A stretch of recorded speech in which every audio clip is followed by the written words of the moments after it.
ರಾಘವೇಂದ್ರ ಚಿತ್ರದುರ್ಗದ ದರ್ಶನ್ ಅಭಿಮಾನಿಗಳ ಸಂಘದ ಅಧ್ಯಕ್ಷ ರಾಘವೇಂದ್ರ, ನಿಖಿಲ್ ನಾಯಕ್ ದರ್ಶನ್ ಆಪ್ತ, ಕಾರ್ತಿಕ್ ದರ್ಶನ್ನ ಇನ್ನೊಬ್ಬ ಆಪ್ತ, ಕೇಶವ ಮೂರ್ತಿ ದರ್ಶನ್ನ ಮತ್ತೊಬ್ಬ ಆಪ್ತ. ಈ 4 ಜನ ಹೋಗಿ ಸರೆಂಡರ್ ಆಗೋದು ಅಂತಾಗತ್ತೆ. 4 ಜನ ಹೋಗಿ ಸರೆಂಡರ್ ಆಗೋದು. ಒಬ್ಬೊಬ್ಬರಿಗೆ 30 ಲಕ್ಷ ಕೊಡ್ತೀವಿ ಅಂತ ಮಾತುಕತೆ ಆಗಿತ್ತಂತೆ. ಒಬ್ಬೊಬ್ಬರಿಗೆ 30 ಲಕ್ಷ. ನೀವು ಹೋಗಿ ಸರೆಂಡರ್ ಆಗಿ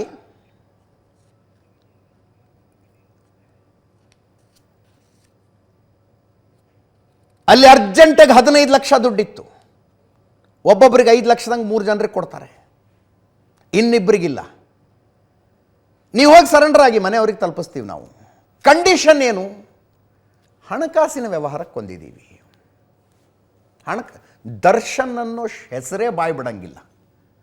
ನಮಗೂ ಅವನಿಗೂ ದುಡ್ಡಿನ ವ್ಯವಹಾರ ಇತ್ತು, ಕೊಂದಿದ್ದೀವಿ. ದುಡ್ಡಿನ ವ್ಯವಹಾರ ಇತ್ತು, ಕೊಂದಿದ್ದೀವಿ.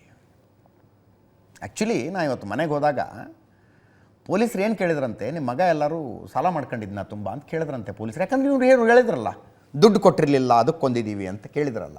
ಸಾಲ ಇಲ್ಲ, ಅವನು ಏನು ಸಾಲ ಮಾಡ್ಕೊಂಡಿಲ್ಲ, ಸಾಲ ಮಾಡ್ಕೊಂಡಿಲ್ಲ ಅವನೇನು. ಬಡಪ ಇರಿ ಪಾಪ.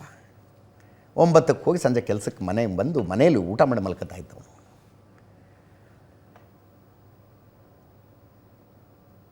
ದರ್ಶನ್ನು ಪ್ರದೋಷಿಗೆ ದುಡ್ಡು ಕೊಟ್ಟು ಕಳಿಸ್ತಾನೆ 15 ಲಕ್ಷ. ಒಬ್ಬೊಬ್ಬರಿಗೆ 5 ಲಕ್ಷ ಕೊಟ್ಬಿಡು, ಉಳಿದವ್ರಿಗೆ ಮನೆಗೆ ತಲುಪಿಸ್ತೀವಿ ಅಂತ ಹೇಳುವಂತ. 5 ಲಕ್ಷ ಇಟ್ಕೊಂಡು 3 ಜನ, ಇನ್ನು ಉಳಿದವರು ನಮಗೆ ಇನ್ನೇನು ಬರುತ್ತಲ್ಲ ದುಡ್ಡು ಅಂದ್ಕೊಂಡು ಹೋಗಿ ಬಾಡಿ ಎಸ್ತು ಬರ್ತಾರೆ. ಅವರಿಗೆ ಭರವಸೆ ಕೊಡಲಾಗುತ್ತೆ, ಏನೂ ಆಗೋದಿಲ್ಲ, ನಿಮಗೆ ಹೋಗಿ ಜೈಲಿಗೆ ಬಿಡ್ತಾರೆ ನಿಮ್ಮನ್ನು. ಆ ನಂತರ ಒಳ್ಳೆ ಅಡ್ವೊಕೇಟ್ ಇಟ್ಟು ನಿಮ್ಮನ್ನು ಬೇಲ್ ಮಾಡಿಸ್ಕೊಂಡು ಹೊರಗೆ ಕರ್ಕೊಂಬರ್ತೀವಿ ಅಂತ, ಬೇಲ್ ಮಾಡಿಸ್ಕೊಂಡು ಹೊರಗಡೆ ಕರ್ಕೊಂಬರ್ತೀವಿ ಅಂತ. ಒಟ್ಟು ನೀವು ಪೊಲೀಸರು ಏನಂದ್ರೂ ದರ್ಶನ್ ಅನ್ನೋ ಹೆಸರು ಹೇಳಂಗಿಲ್ಲ ನೀವು. ಅಷ್ಟೇ ಕಂಡೀಷನ್, ದರ್ಶನದ ಹೆಸರು ಹೇಳಂಗಿಲ್ಲ ಅಂತ. ದೀಪಕ್, ಕೇಶವ ಮೂರ್ತಿ, ನಿಖಿಲ್ ನಾಯಕ್ 3 ಜನ 5 ಲಕ್ಷ ತಗೊಂಡ್ರು. ಕಾರ್ತಿಕ್ ಮತ್ತು ರಾಘವೇಂದ್ರಂಗೆ ಏನು ಹೇಳಿದ್ರು, ನೀವು ಹೋಗಿ ಸರೆಂಡರ್ ಆಗಿ ಮನೆಗೆ ದುಡ್ಡು ತಲುಪಿಸ್ತೀವಿ ಅಂತ.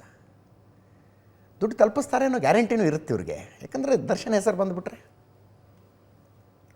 ಹೋಗಿ ಸರೆಂಡರ್ ಆಗಿಬಿಟ್ರು ಇವರು. ಪೊಲೀಸರು ಹಂಗೆ ಅಂದ ತಕ್ಷಣ ಹಣಕಾಸಿನ ವ್ಯವಹಾರಕ್ಕೆ ಕೊಂದಿದ್ದೇವೆ ಅಂದ ತಕ್ಷಣ ಒಪ್ಕೊಂಡ್ಬಿಡ್ತಾರಾ? ಒಪ್ಪಿಕೊಳ್ಳುವ ಪೊಲೀಸರು ಇರ್ತಾರೆ ಹಂಗೆ.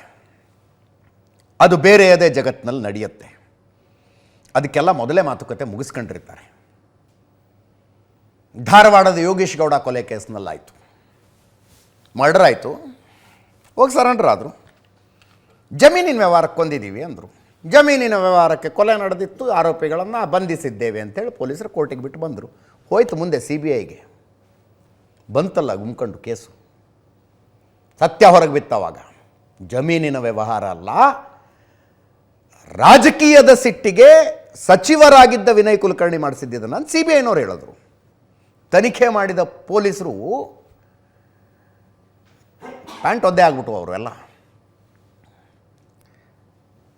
ಪೊಲೀಸರು ಮತ್ತೆ ಚೆಕ್ ಮಾಡಿದ್ದಾರೆ. ಇವರು ಮೊಬೈಲ್ ನೋಡಿದರೆ ಬೆಳತನಕ ದರ್ಶನ್ ಜೊತೆಗೆ ಮಾತು. ಇದ್ಯಾಕೆ ದರ್ಶನ್ ಜೊತೆಗೆ ಮಾತು ಅಂತ ವಿಚಾರಣೆ ಆಗಿದೆ. ಕಾಲ್ ಡೀಟೇಲ್ಸ್ ತೆಗೆಸಿದ್ರೆ ಎಲ್ಲರೂ ಒಂದೇ ಲೊಕೇಶನ್ನಲ್ಲಿದ್ದಾರೆ, ಒಂದೇ ಲೊಕೇಶನ್ನು.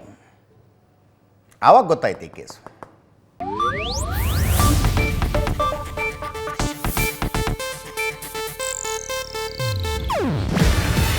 ಇದು ಏಷ್ಯಾನೆಟ್ ನ್ಯೂಸ್ ನೆಟ್ವರ್ಕ್ ಪ್ರಸ್ತುತಿ. ನೀವು ನೋಡ್ತಿದ್ದೀರಾ ಏಷ್ಯಾನೆಟ್ ಸುವರ್ಣ ನ್ಯೂಸ್.